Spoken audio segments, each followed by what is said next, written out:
Dunlap keeps it right away. Room to run. First down and more. Inside the 30, inside the 20. Look at Dunlap pushing defenders all the way down to the 1-yard line.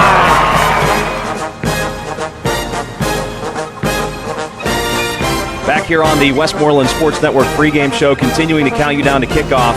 It is Penn-Trafford Warriors football in the WPIAL semifinals as the Warriors get set to take on Peters Township. And right now, as promised, we're being joined by senior quarterback for the Penn-Trafford Warriors, Gabe Dunlap. And Gabe, first of all, congratulations for getting to this point. You still have a lot of, I know, work to do, work to be done, unfinished business. But just to get to the WPIAL semifinals, a heck of an accomplishment.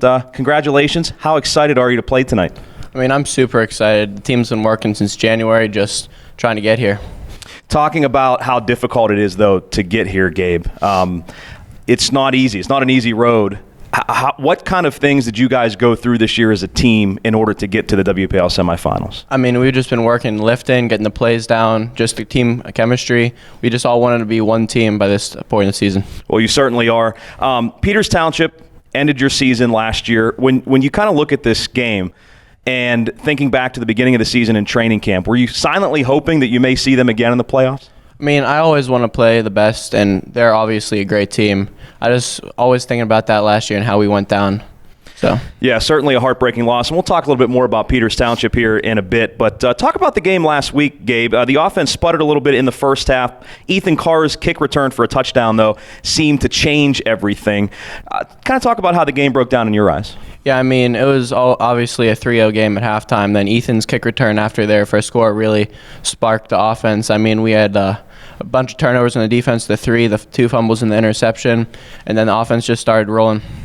What do you think were the challenges for you offensively in the first half, and then what changed offensively in the second half, do you think? I mean, I just think the energy, everyone was wanting to be there, and everyone realized, hey, this is do or die right now. Yeah, for sure. 1,000 yards throwing this year for you, 1,000 yards rushing. That doesn't happen too often for a quarterback. Is that special to you? I mean, the stats really don't matter. It's just us playing every week. I mean, we've had a great season so far, but we want to keep that going. What part of your game, Gabe, do you think you've improved on the most since the beginning of the season? I think the passing game. I mean, we started off against Norwin. We were running the ball pretty well, but passing was a little iffy. But definitely throughout the season, we've definitely improved on that. I know I talked to you earlier this year about the relationship that you have with Ethan Carr. I mean, you guys have just been tremendous hooking up in the passing game. He comes in for you sometimes to run Wildcat and those types of things. How has that balance been offensively for you two? I mean, it's awesome. He's a great receiver, big target, fast, great hands. He just does everything for us. I want to ask you, Gabe, the game that Caleb Lisbon went down, the McKeesport game, you went over to him after he was injured, got out of the game, was on the trainer's table. You went over to him, tapped him on the head and said, "We got this." Can you kind of take us through that moment, and if that's something that you reflect on and something you think about? I mean, I definitely still think about it. I know that he would be playing his heart out if he was on the field, so we're all just trying to do the same for him. And thinking back to that, can you kind of take us through that whenever you came over to him? And so I knew he was out at least the rest of the game. Sure. I didn't really know how bad it was yet, but we weren't just going to let him down on that, especially when Sam went down. I went up to both of them and really said, hey, we're winning this for you guys. Well, we're going to be talking to Sam Finelli here in a couple minutes. How much of a spark did Sam give you when he came back a couple of weeks ago? I mean, when he came back, the running game just picked right up where he left off. I mean, he's a phenomenal runner. There's no question about that. And I know you focus on the offensive side of the ball. You don't play any defense, but Sam coming back on the defensive side has to have been a huge jolt to that side too. Yeah, I mean, he's a great player. He knows what he's doing. He knows where to be. He just has a knack for the game.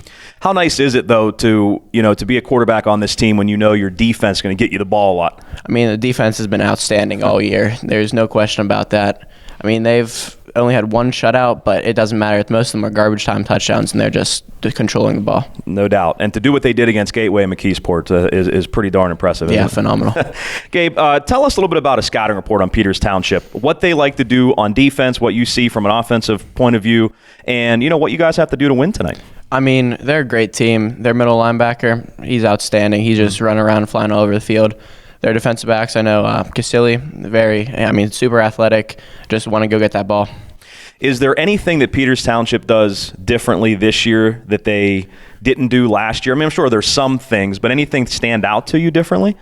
I mean, they lost their line, but they're still great up front. I mean, they've just brought back the whole team and going to use that same style, I think. The fact that you played them last year, does it help you at all this year to know what they do schematically, or is it different? I mean, whenever you play a team, you definitely learn a lot about them. Mm-hmm. So playing them last year, I think, really helps. What would it mean to you to win this game tonight and get to play for a championship in your senior year? I mean, that was the goal at the beginning of the season, to play for the championship. And if we win that, it's just business as usual. Expecting a huge community show up tonight. I'm sure there's going to be a ton of people rooting for you guys. You got to be excited. Yeah, hopefully. I mean, it's great to have all the fans there just supporting. Take me through your last game at home as well a couple of weeks ago. You guys got to go out the right way, beating Fox Chapel. I'm sure that was an emotional night for you, but a fun night knowing you had more games to come. Yeah, I mean, when we won that game, it was really, hey, we're do or die right now. We got to play best of our ability, but all the fans that came out just was amazing, you know.